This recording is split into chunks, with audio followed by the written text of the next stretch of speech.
नमस्कार साथियों, कैसे हैं आप सभी। उम्मीद करता हूं कि आप स्वस्थ होंगे, सुखी होंगे और आनंदित होंगे। श्री रामचरितमानस में आपका स्वागत है। हम श्री राम के चरित्र का गुणगान करते हुए उनके चरित्र को अपने भीतर उतारने के लिए अलग अलग तरीके से जानने और समझने का प्रयास करते हैं। और श्री रामचरितमानस एकमात्र ग्रंथ नहीं जो हम सिर्फ कहानी पढ़ें और सिर्फ जो है इसको सुनते जाएं। इसमें वो सारा जो है ज्ञान गोस्वामी तुलसीदास जी ने अपने जो महसूस किया, जो प्राप्त किया, उसे जो है उड़ेला है, उसे जो है लिखा है। तो हम जब उनके इस ज्ञान को, इस सिद्धांत को, इनको जानते हैं, क्योंकि हमारा ज्ञान कैसे बढ़ता है जब हम कोई चीज़ देखते हैं, सुनते हैं और पढ़ते हैं, तो हम जो है अपने भीतर उस ज्ञान को प्रज्वलित करते हैं। तो श्री रामचरितमानस आपको वो सारी सीख देता है, आपको वो सारा जो है दिशा देता है जो आपके जीवन के लिए बहुत ही ज़्यादा महत्वपूर्ण है।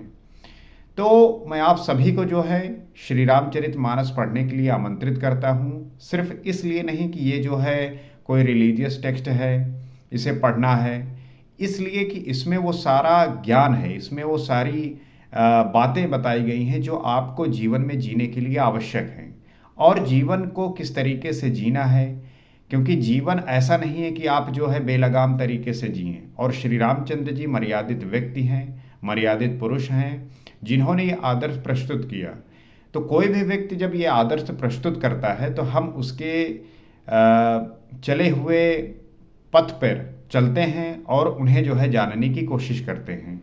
तो वही हम भी प्रयास कर रहे हैं। और अगर आपको जानने के बाद ये पता चले कि हाँ ये रास्ता सही है, आप खुद से चिंतन करिए, खुद से इस चीज़ को सोचिए, और जब आपको एक दिन ये प्राप्त होगा तब आप इसको मानिए या जो है जानिए। ये आपकी जो है सोच पे है। तो आइए देखते हैं और जानने का प्रयास करते हैं कि वो क्या बातें हैं जिन्हें हमें जानना आवश्यक है, क्योंकि बहुत सारी ऐसी बातें होती हैं जो रहस्यमयी होती हैं, गूढ़ होती हैं। हम बहुत तरीके से उन्हें जानने का प्रयास करते हैं, लोगों से पूछते हैं, अलग अलग जगह जो है भ्रमण करते हैं, जानने की कोशिश करते हैं। तो हम वो काफ़ी कुछ जान सकते हैं और समझ सकते हैं। तो गोस्वामी तुलसीदास जी लिखते हैं, निज भ्रम नहीं समुझई अज्ञानी, प्रभु पर मोह धरहि जड़ प्राणी, जथा गगन घन पटल निहारी, झाँप्यो भानु कहै कुविचारी। अज्ञानी मनुष्य अपने भ्रम को तो समझते नहीं हैं और वे मूर्ख प्रभु श्री रामचंद्र जी पर आरोप करते हैं। तो जो अज्ञानी व्यक्ति होता है उसे आप देखेंगे कि वो जो उसका भ्रम होता है, जो उसका डाउट होता है, जो उसकी अज्ञानता होती है, उसे वो मानता नहीं है। और वो सदैव जो इस समाज में आदर्श प्रस्तुत किए हैं उन्हें गाली देते हैं, उन्हें झूठा साबित करते रहते हैं। जैसे आकाश में बादलों का पर्दा देखकर कुविचारी अज्ञानी लोग कहते हैं कि बादलों ने सूर्य को ढक लिया।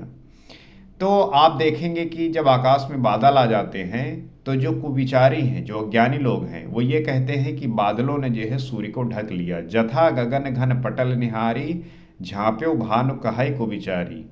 चितव जो लोकन अंगुली लाए, प्रगट जुगल सस तेहि के भाए, उमा राम बिसईक असमोहा, नभ तम धूम धूरि जिम सोहा। जो मनुष्य आंख में उंगली लगाकर देखता है उसके लिए तो दो चंद्रमा प्रकट हैं। हे पार्वती जी, श्री रामचंद्र जी के विषय में इस प्रकार मोह की कल्पना करना वैसा ही है जैसा आकाश में अंधकार, धुएं और धूल का देखना। तो आप देखेंगे कि जो भ्रम उत्पन्न करते हैं वो हमारे द्वारा ही उत्पन्न होता है। आप आंख में उंगली लगाकर देखेंगे तो चंद्रमा जो है दो प्रकट होगा आपको। तो शिव जी जो है पार्वती जी को ये सारी बातें बता रहे हैं और कह रहे हैं कि श्री रामचंद्र जी के विषय में इस प्रकार मोह की कल्पना करना वैसा ही है जैसा आकाश में अंधकार, धुएं और धूल का दिखना। आकाश जैसे निर्मल और निर्लेप है, उसको कोई मलिन या स्पर्श नहीं कर सकता, इसी प्रकार भगवान श्री रामचंद्र जी नित्य निर्मल और निर्लेप हैं। तो जिस प्रकार से आकाश निर्मल है, निर्लेप है और कोई मलिन उसको कोई मलिन नहीं कर सकता, कोई स्पर्श नहीं कर सकता। इसी प्रकार से जो है भगवान श्री रामचंद्र जी का भी चरित्र है, वो बिल्कुल नित्य, निर्मल और निर्लेप है। विषय करण सुर जीव समेता, सकल एक ते एक सचेता, सब कर परम प्रकाशक जोई, राम अनादि अवधिपति सोई। विषय, इंद्रियां, इंद्रियों के देवता और जीवात्मा, ये सब एक की सहायता से एक चेतन होते हैं। अर्थात विषयों का प्रकाश इंद्रियों से, इंद्रियों का इंद्रियों के देवताओं से, और इंद्रिय देवताओं का चेतन जीवात्मा से प्रकाश होता है। इन सब का जो परम प्रकाशक है, अर्थात जिससे इन सब का प्रकाश होता है, वही अनादि ब्रह्म अयोध्या नरेश श्री रामचंद्र जी हैं। तो आपको ये पता है कि विषय, इंद्रियां, इंद्रियों के देवता और जीवात्मा, ये सब जो है एक ही सहायता से चेतन होते हैं। आपने ये जाना होगा कि विषयों का जो प्रकाश है वो इंद्रियों से, इंद्रियों का इंद्रियों के देवताओं से, और इंद्रिय देवताओं का जो है चेतन जीवात्मा से प्रकाश होता है। इन सब का जो परम प्रकाशक है वो है अनादि ब्रह्मा अयोध्या नरेश श्री रामचंद्र जी। जगत प्रकाश से प्रकाशक रामु, मायाधीश ज्ञान गुण धामु, जासु सत्यता ते जड़ माया, भास सत्य इव मोह सहाया। ये जगत प्रकाश्य है और श्री रामचंद्र जी उसके प्रकाशक हैं। वे माया के स्वामी और ज्ञान तथा गुणों के धाम हैं। तो मायाधीश ज्ञान गुण धासु, जो श्री रामचंद्र जी हैं वो माया के स्वामी हैं, और हम जो है इसी माया में लिपटे रहते हैं। हम माया के ऊपर जा ही नहीं पाते। हम जब तक माया के स्वामी नहीं बनेंगे, कैसे एक मर्यादित व्यक्ति बन सकते हैं? कैसे हम राम जैसा बन सकते हैं? हम राम की कहानी खूब कहते हैं, सुनते हैं, लेकिन श्री रामचंद्र जी माया के स्वामी हैं और आप माया में ही जो है लिपटे हुए हैं। तो आपको अगर राम जैसा बनना है, उनके गुणों को अपने भीतर लेके आना है, तो आपको जो है अपने जो माया फैली हुई है, इसका स्वामी बनना होगा। ज्ञान तथा गुणों के ध्यान है, आपके अपने भीतर ज्ञान लाना होगा। गुणों के जो है ध्यान है, तरह तरह की स्किल हैं, गुण हैं, तो आपके भीतर भी ये सारी चीजें होनी चाहिए।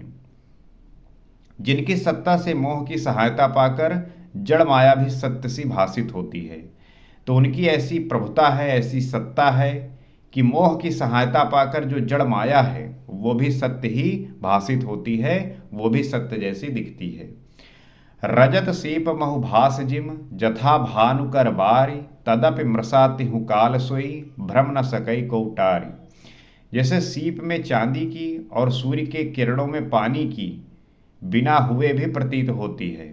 यद्यपि ये प्रतीत तीनों कालों में झूठ है, तथापि इस भ्रम को कोई हटा नहीं सकता।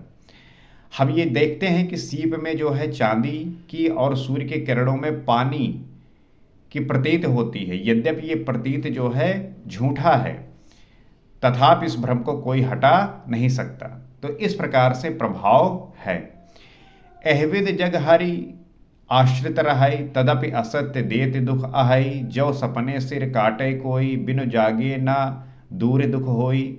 इस तरह ये संसार भगवान के आश्रित रहता है। यद्यपि ये असत्य है तो भी दुख तो होता ही है। जिस तरह स्वप्न में कोई सिर काट ले तो बिना जागे वो दुख दूर नहीं होता। जो आपका स्वप्न होता है वो इतना ज़्यादा रियलिस्टिक होता है कि जब आप स्वप्नों में कुछ देखते हैं तब आप उसे लगता है कि ये सत्य है, लेकिन जब वो सपना टूटता है तब आप पाते हैं कि अरे ये तो झूठ था, ये तो जो है सपना था। इसी प्रकार से ये माया भी है। हम माया में इस प्रकार से जी रहे हैं कि हमें ये सत्य मालूम होता है, हमें जो है लगता है कि यही सत्य है। लेकिन जिस दिन आपको ज्ञान होता है, जिस दिन आप अपने साक्षी बनते हैं, सेल्फ रियलाइजेशन होता है, और इस सृष्टि में, इस संसार में बहुत सारे लोगों को ऐसा हुआ है, सेल्फ रियलाइजेशन हुआ है। गौतम बुद्ध हुए, महावीर हुए, रामकृष्ण परमहंस हुए, तो ये सब जो है संत हुए हैं जो ये महसूस किए। कबीरदास जी हुए, तुलसीदास जी हुए, उन्होंने ये महसूस किया। जास कृपास भ्रम मिट जाई, गिरजा सोई कृपाल रघुराई, आदि अंत को जासु न पावा, मति अनुमान निगम असगावा। हे पार्वती जी, जिनकी कृपा से इस प्रकार का भ्रम मिट जाता है वही कृपाल श्री रघुनाथ जी हैं। तो जो ये भ्रम मिटता है आपका इस माया से, अगर ये माया मिट जा रही, इसका मतलब कि श्री रामचंद्र जी का प्रभाव ही है। यहाँ पे श्री रामचंद्र जी का प्रभाव मतलब आपका चेतन स्वरूप ऊर्जा है, कॉन्शियसनेस है, जिनका आदि और अंत किसी ने नहीं जान पाया। वेदों ने अपनी बुद्धि से अनुमान करके इस प्रकार गाया है। तो हम उनके आदि और अंत किसी ने ये जो जान ही नहीं पाया, और वेदों ने जो है अपनी बुद्धि से अनुमान करके लिखा है कि बिनु पद चलय सुनय बिनु काना, कर बिनु करम करय विधि नाना, आनन रहित सकल रस भोगी, बिनु बानी बकता बड़ जोगी। वो ब्रह्मा बिना ही पैरों के चलता है, बिना ही कानों के सुनता है, बिना ही हाथ के नाना प्रकार के काम करता है, बिना मुंह जिह्वा के ही सारे रसों का आनंद लेता है, और बिना ही वाणी के बहुत योग्य वक्ता है। तो इस प्रकार से जो है वेदों ने अपनी बुद्धि से अनुमान करके जो है गाया है। तन बिनु परस नयन बिनु देखा, ग्रहई घ्राण बिनु बास अशेषा, अस सब भांति अलौकिक करनी, महिमा जासु जाई नहीं बरनी। वो बिना ही शरीर त्वचा के स्पर्श करता है, बिना ही आंखों के देखता है, और बिना ही नाक के सब गंधों को ग्रहण करता है, सूंघता है। उस ब्रह्मा की करनी सभी प्रकार से ऐसी अलौकिक है कि जिसकी महिमा कहीं नहीं जा सकती। तो ये जो है इतना अलग है, इतना डिफरेंट है कि हम जो है इसकी कल्पना नहीं कर सकते। ये उस ब्रह्मा की अलौकिक क्षमता है। तो इन बातों को हम बस फील कर सकते हैं, महसूस कर सकते हैं, और इसको जो जान लेता है वही इस बात को समझता है, जानता है। जह इम गावहि वेद बुध, जाहि धरहि मुनि ध्यान, सोई दशरथ सुत भगत हित, कौशलपति भगवान। जिसका वेद और पंडित इस प्रकार वर्णन करते हैं और मुनि जिसका ध्यान धरते हैं, वही दशरथ नंदन भक्तों के हितकारी अयोध्या के स्वामी भगवान श्री रामचंद्र जी हैं। तो जिसका वेद पंडित वो वर्णन करते हैं, मुनि जो है जिसका ध्यान करते हैं, वही दशरथ के नंदन भक्तों के जो है हितकारी हैं, अयोध्या के स्वामी भगवान श्री रामचंद्र जी हैं। तो शिव जी जो है पार्वती जी को ये सारी बातें बता रहे हैं, समझा रहे हैं, और श्री रामचंद्र जी के चरित्र का वर्णन अब वो जो है धीरे धीरे करना स्टार्ट कर रहे हैं, क्योंकि उनका जो चरित्र है वो समुद्र के समान है, इतना गहरा है कि हम जो है था नहीं पा सकते। बस हम अपना प्रयास कर सकते हैं, क्योंकि हमारे पास जो सूक्ष्म बुद्धि है वो इतनी है कि हम जो है बस उनका वर्णन कर सकें। गोस्वामी तुलसीदास जी ने जिस प्रकार से उल्लेख किया है उसको पढ़ सकें, जान सकें। और इसमें हमारी जो बुद्धि है वो छोटी पड़ रही है, इसलिए जो है अगर आप अपना आशीर्वाद बनाएंगे, आप अपनी ऊर्जा जो है लगाएंगे, तो हम इस चैनल के माध्यम से इस कथा को जो है उस उत्कृष्टता तक लेके जाएंगे कि हर एक व्यक्ति इसे सुने, जाने, समझे, और अपने जीवन के जो भी अंधकार हैं, जो अज्ञान हैं, और जो विभिन्न प्रकार की बेचैनियों और चिंताओं से ग्रस्त हैं, उससे जो है उन्हें मुक्ति मिले, और वो समाज कल्याण के लिए अपने आप को प्रस्तुत करें, ताकि उनका जीवन जो है सफल हो, सार्थक हो, और यथार्थता की स्थिति को प्राप्त हो। तो मैं आशा करूंगा कि आप जो है इस चरित्र का, श्री राम जी के चरित्र का आनंद ले रहे होंगे, आप इस कथा का जो है आनंद ले रहे होंगे। तो आप इस चैनल से जुड़ सकते हैं, और हम इसी प्रकार से नित्य इन बातों पर चर्चा करते हुए अपनी समझ को, अपने विवेक को और मजबूती देते हुए आपके सामने प्रस्तुत होते हैं। तो आज इतना ही, अगले एपिसोड में आपसे फिर मुलाकात होगी। सीताराम।